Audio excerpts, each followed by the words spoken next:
Tatiane Spitzney, une Brésilienne de 29 ans, est morte le 22 juillet après une chute mortelle du 4e étage de son immeuble.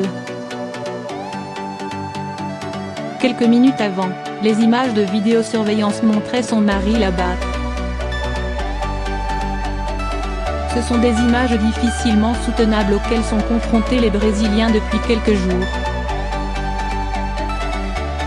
Tatiane Spitzney, une avocate de 29 ans est morte le 22 juillet dernier après une chute depuis le balcon de l'appartement où elle vivait avec son mari, Luis Felipe Manvelli, professeur et biologiste de 32 ans. Les images de vidéosurveillance, diffusées le 5 août à la télévision brésilienne, montrent son mari la violenter et l'empêcher de s'échapper. Poussé, frappé, traîné de force. Sur cette vidéo, on peut d'abord voir la jeune femme frappée par son mari dans leur voiture, garée dans la rue, à Guarapuava, une ville de l'état de Paraná, dans le sud du pays. Les caméras filment ensuite le parking de l'immeuble où vit le couple. On peut y voir Tatiane pourchassée par son mari. Ce dernier finit par la bloquer contre la voiture, ses mains agrippant son cou. Arrivent ensuite les images de l'ascenseur de l'immeuble. La jeune femme de 29 ans tente à nouveau de s'enfuir, mais elle est à nouveau retenue par son mari, qui la pousse violemment contre les parois de l'ascenseur. Elle est ensuite traînée de force vers leur appartement. À cet instant, l'horloge de la caméra de surveillance indique 2h40 du matin. Une chute du 4e étage. Arrivée dans l'appartement, Tatiane fait une chute mortelle du 4e étage.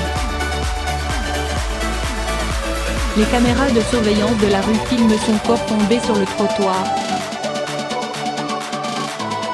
Il est 2h57. 3 minutes plus tard, retour sur la caméra de l'ascenseur de l'immeuble.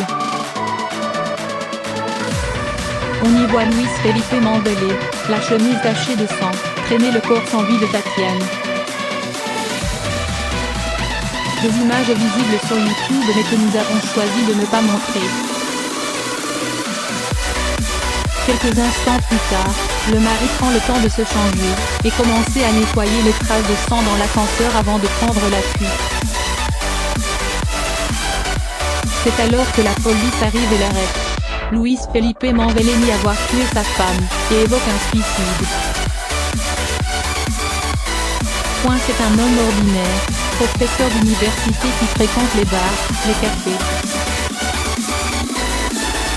Un type comme toi. Pourquoi personne n'est intervenu? Ces images, très partagées et commentées sur les réseaux sociaux, ont profondément choqué le Brésil, où les violences faites aux femmes sont répandues.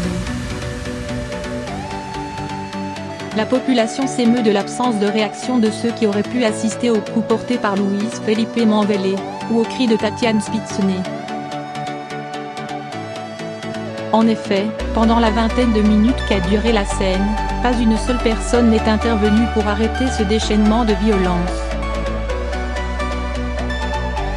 Une société patriarcale qui normalise le sexisme. D'autres internautes soulignent que la violence conjugale n'est ni une rareté, ni réservée aux classes sociales défavorisées. Il faut se rappeler que Luis Felipe Manvelli n'est pas un stéréotype de psychopathe de la façon dont on les voit généralement décrits. C'est un homme ordinaire, professeur d'université qui fréquente les bars, les cafés.